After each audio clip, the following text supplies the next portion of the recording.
গতকাল অনেকটা এরকম সময়ে আমি আমার ফেসবুক পেজ থেকে একটা পোস্ট করেছিলাম এবং যেখানটায় সাকিব আল হাসানের বাংলাদেশের ক্রিকেটে গুরুত্বপূর্ণভাবে ফিরে আসার সম্ভাবনার কথা জানানো হয়েছিল। এবং সেই পোস্টে একটা ব্যাপার খুবই ক্লিয়ার করা হয়েছিল যে সাকিব আল হাসানকে বাংলাদেশ ক্রিকেট বোর্ড অ্যাওয়ে সিরিজগুলোতে খেলাতে চায়। টি-20 অ্যাওয়ে সিরিজ আসলে ওভাবে নেই, কিন্তু বাংলাদেশ এবং বিসিবি এবং পিসিবি ওয়ার্ল্ড কাপের আগে, মানে টি-20 বিশ্বকাপের আগে 2026 সালের বিশ্বকাপের আগে কোন একটা ট্রাই নেশনস নিয়ে সামনে হয়তো পরিকল্পনা করতে যাচ্ছে। কোন একটা ফাঁকা উইন্ডোতে তারা প্রিপারেশন নিতে চায় ফর দ্য ওয়ার্ল্ড কাপ।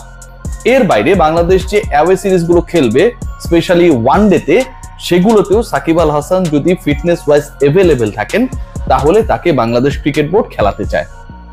এই আলোচনাটা করার পর অনেকে ইনবক্স করেছেন যে ডিটেলস নিয়ে যেন আমি একটু আপনাদের সাথে শেয়ার করি। এর মাঝখানে অনেক ধরনের ডিসকাশনস হচ্ছে যে সাকিব আসলে ফিরছেন কিনা। আজকে একদম লেটেস্ট আপডেট যেটা, ইফতেখার রহমান মিঠু বাংলাদেশ ক্রিকেট বোর্ডের মিডিয়া কমিটি এবং আম্পায়ারিং ডিপার্টমেন্টের চেয়ারম্যানের দায়িত্ব পালন করছেন, তিনিও কিন্তু মিরপুরে, আমিও সেখানটায় ছিলাম, সংবাদ সম্মেলনে জানিয়েছেন সাকিব আল হাসানের ফেরার পথ খোলা রয়েছে।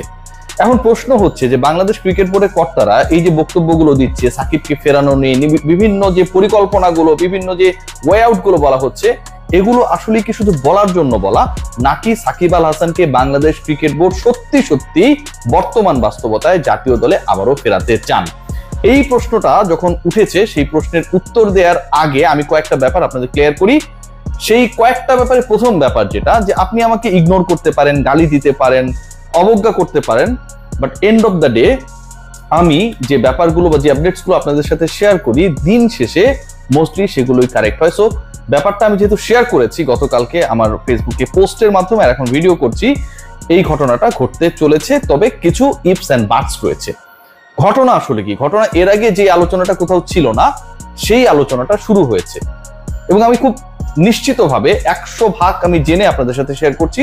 সাকিব আল হাসান বাংলাদেশ ক্রিকেট বোর্ডের গুরুত্বপূর্ণ কর্তা যারা রয়েছেন, যারা ডিসিশন মেকিং এ রয়েছেন, খুব বেশি আসলে মানুষজন এই মুহূর্তে জড়িত না, তাদের সাথে তার ইচ্ছার কথা শেয়ার করেছেন এবং এটা খুবই স্বাভাবিক।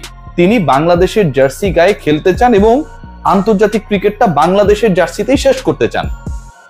পলিটিক্যাল সাকিবকে আপনি হেড করতে পারেন, বিজনেসম্যান সাকিবকে আপনি হেড করতে পারেন, শেয়ার বাজারে যিনি ইনভেস্ট করে বিতর্কিত হয়েছেন, বিতর্কিত ব্যক্তিরা যার বন্ধু, যার সঙ্গ দিয়েছিল একটা সময় বিভিন্ন বিজনেস ইনভলভমেন্টে, তাদেরকে আপনি হেড করতে পারেন। But you can't hate, you can't avoid, you can't ignore Shakib Al Hasan as a cricketer.